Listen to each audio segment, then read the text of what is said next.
We want to say thank you to Orr Auto Mall for providing the opportunity for today's guest. Judge Ben Cross, Pope County, is going to explain a little bit of something to us that, uh, we've seen the process play out over the last month or two with the Russellville School District and the Russellville School Board. And we've come to a stalemate. And they've got to fill this spot. And I did not realize this, but Judge Cross, you guys have already been through this year, and it's a very rare occurrence. Correct. The General Assembly back in the 95th General Assembly of 2025 passed what's known as Act 726. And it's establishing a process whereby a vacancy is filled on a school district board. And basically, the law was put in place for instances where a school board may become at a stalemate. And the law basically takes that stalemate and pushes it over to the quorum court of whichever county the school district lies in. And then the quorum court decides for the school district how to fill that vacancy.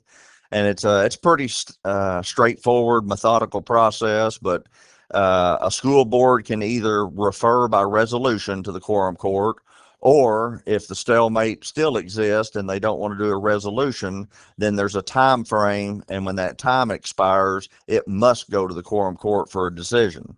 And so what we're seeing right now is the time frame will expire actually today. The time frame expires today, July 20th. And so what I've done is I've called for a special quorum court meeting this Thursday to fulfill the requirements of Act 726, which is to interview the candidates, and then the quorum court will vote on a candidate to fulfill the vacancy. And my understanding is the vacancy is a current board member that resigned back in April, and so we'll be fulfilling the remainder of his term as required by law. Now, this is the second time we've had to utilize this law. Earlier this year, I think January, February, there was a vacancy that occurred on the school district board, and that position was filled by utilizing Act 726 as well. Okay. So you sort of answered my next question, but the process to choose somebody else, is this something you guys have been aware of for a little while? Are you going to have to get up to speed on these people pretty quickly? I know the interview process, but do you guys have anything to do with the process before then? Or are you guys kind of supposed to jump in, on the ground floor, meeting these people in whenever you guys set up these interviews? Well, it's kind of two pronged approach there. Pope County is still small enough that pretty much everybody knows everybody, so I know most of the court is familiar with these applicants. Since the school district elected not to reopen the positions, we are only to choose from the applicants that were before them. And the same process we utilized back in the early part of the year as well. We only take the applicants that had previously applied to them, and so those applicants' background packets that were provided to the school district have been sent over to us and have been distributed to the quorum court. And again, I think these are three applicants that are well known to most everybody.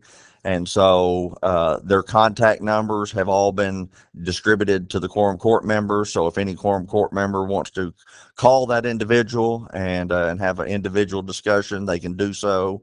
But other than that, they will follow the same format as we did previously. The law says specifically they will be given 5 minutes to present his or her candidacy to the public at a public meeting. And so that's what will occur on Thursday is we will draw random numbers, and that will be the order of selection.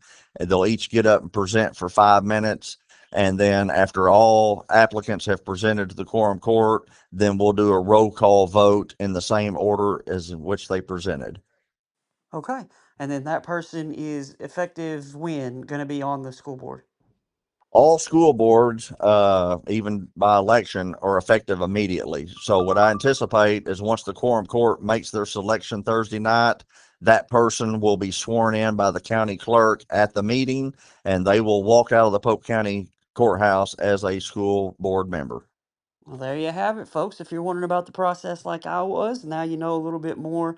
Thank you to Judge Ben Cross and Ms. Cross. If there's anything else you'd like to visit about, you and I talked a little off audio here a little bit ago about some cool stuff that is either in the works or not. We don't know yet, but some stuff going on. Is there anything else that you'd like to talk about that's going on in Polk County? Or do you want to wait for another time to kind of release any information you might be having about stuff that's going on that's exciting you?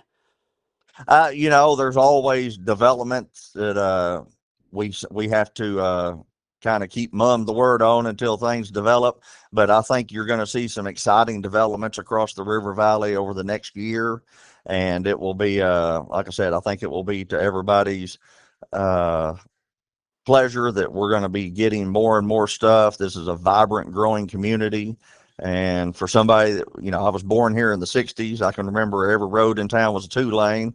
And so to see this development and this growth from a historical standpoint is pretty neat to live during these times. So I think people will be the progress that we're seeing, especially under Mayor Fred Teague's tenure. He's done a phenomenal job. I can't say enough relationship between the county and the city since Mayor Teague has taken over. So, a big shout out to his staff and his administration as well as my own.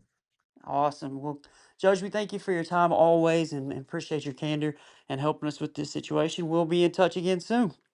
Yes, sir. Thank you.